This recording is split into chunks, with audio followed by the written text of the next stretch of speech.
What's up, YouTube? This is Too Raw. Sorry for the lack of videos, y'all. You know what I'm saying? I want to talk about briefly, I guess, Game 3 between the Toronto Raptors and the Philadelphia 76ers. Of course, as we all know, the Sixers beat the shit out of the Toronto Raptors by the final score of 116, I believe, to 95, and they take a 2-1 series lead. Joel Embiid in this game, I think, had 33 points and 10 rebounds, 3 or 4 from three-point range. Was very dominant both on the offensive and defensive end of the court. And he looked like the MVP caliber candidate that he was very early on this season before inconsistency and injuries kind of plagued his season somewhat. But the thing that's most notable about Philly in this series as opposed to the regular season is that Philadelphia looks like a team.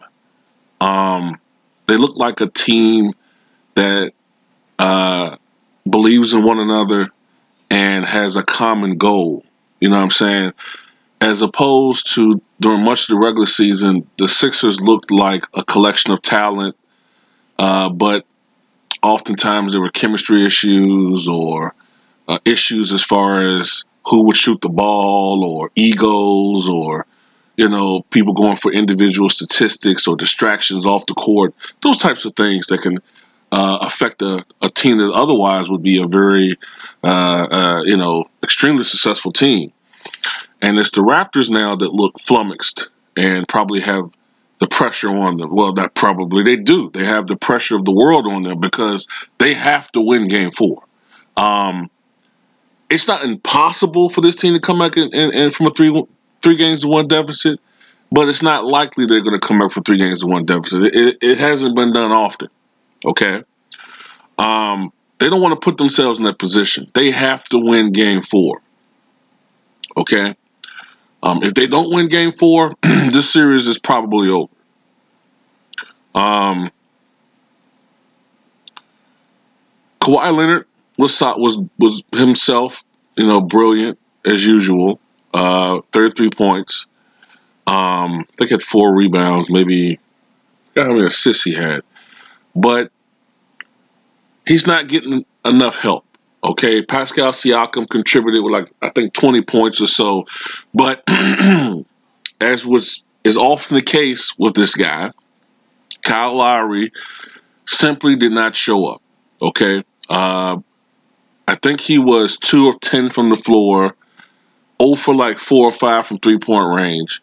And off the bench, Van Vliet was 0 for 7. I think he did not score. And they turned the ball over a lot. And defensively, the Raptors didn't look like themselves. Generally during this season and throughout the playoffs, the Toronto Raptors have been a very good defensive team. Most notably known for playing fast on defense, getting a lot of deflections, steals, forcing turnovers, things like that. And yesterday's game, you didn't really see that. Could just be that the Sixers just were offensively clicking. One of those games where everything's just going right, you know what I'm saying? But it happened, potentially at the wrong time for the Raptors. I noticed that also in this series, the Raptors are having a hard time slowing down James Ennis. He's had some very good games against the Toronto Raptors. Philadelphia's second unit, or their bench,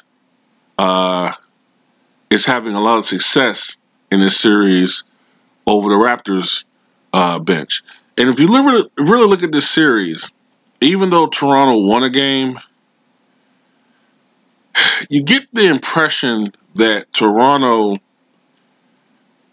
isn't really controlling the tempo of this series. You know what I mean? Toronto's struggling. They're really struggling, and something has to change. the old criticisms are coming back up. You know what I'm saying? And you really can't blame Kawhi. Okay, it's really on Kyle Lowry. This team needs a third star to step up offensively. You know what I'm saying? Like with the Philadelphia 76ers, they're a pretty loaded team. And their starting lineup is pretty talented. Joel Embiid is their best player. Jimmy Butler is their closer. Okay. Jimmy Butler, of course, can score as well as play defense. And with the emergence of Tobias Harris, they have that third consistent scorer for that team. Then any other contributions that you get from the 76ers is just money. You know what I'm saying? Just gravy. With Toronto, you really just have two consistent scorers, that being Kawhi Leonard and Pascal Siakam. Kyle Lowry, who used to be in the DeMar DeRozan era, the second star or all-star of this team, has regressed to the point where he's relegated to third as far as scoring option. And oftentimes, if there's a guy who's going offensively in the lineup, sometimes Lowry can slip to fourth. But Kyle Lowry has to step up, man. And how many times have we said this about him in the playoffs? You know what I'm saying? Because if they lose this series, if the Toronto Raptors lose this series, then they will have stamped their legacy as one of the most disappointing teams in recent memory. They're a regular season wonder. They're a team that win 55 to 60 games or close to 60 games during the regular season. And you hear people all the time from Charles Barkley on talking about how this is going to be the Raptors' year. And then every time in the playoffs, they get mollywopped by somebody. You know what I'm saying? Usually in the past, it was LeBron James. Now it's possibly going to be maybe the Sixers if they can't overcome this team. This Toronto Raptors team was expected to at the very least, get to the Eastern Conference Finals. Okay? Some people think this team should be able to go to the NBA Finals, especially with a proven winner in Kawhi Leonard, who was, I believe, the 2014 NBA Finals MVP. All right? So this guy's a champion. Gotta remember, the last time he was in the playoffs before he was injured, he was playing in a game where he was wearing a Spurs uniform, and the Spurs were up by 23 points at Oracle Arena, I believe, against the Golden State Warriors. So this is a guy who's a proven winner. But Kyle Lowry has to step up offensively. Step up offensively. Because if you do not, Kawhi Leonard is gone. And I believe the general manager of that team has stated, I don't know if it was the general manager or the president or whatever, but anyway, whoever's running the fucking shit there has said that he's going to blow this team up. And I don't blame him. Because what's the point? They're not getting anything accomplished. And the team would have run its course, pretty much. The nucleus, at least, will have run its course. And it's a shame, man. It's a real shame because the Toronto Raptors fans deserve more than what they would deserve more than that if this Raptor team doesn't even make it out of the semis. You understand what I'm saying? Like, it's ridiculous. But you have to take your hat off to the Sixers, man. I mean, shit. Some of us thought that the Sixers were going to lose to the Nets in the first round. You know what I'm saying? But right now, the Sixers are playing pretty good, man. You know?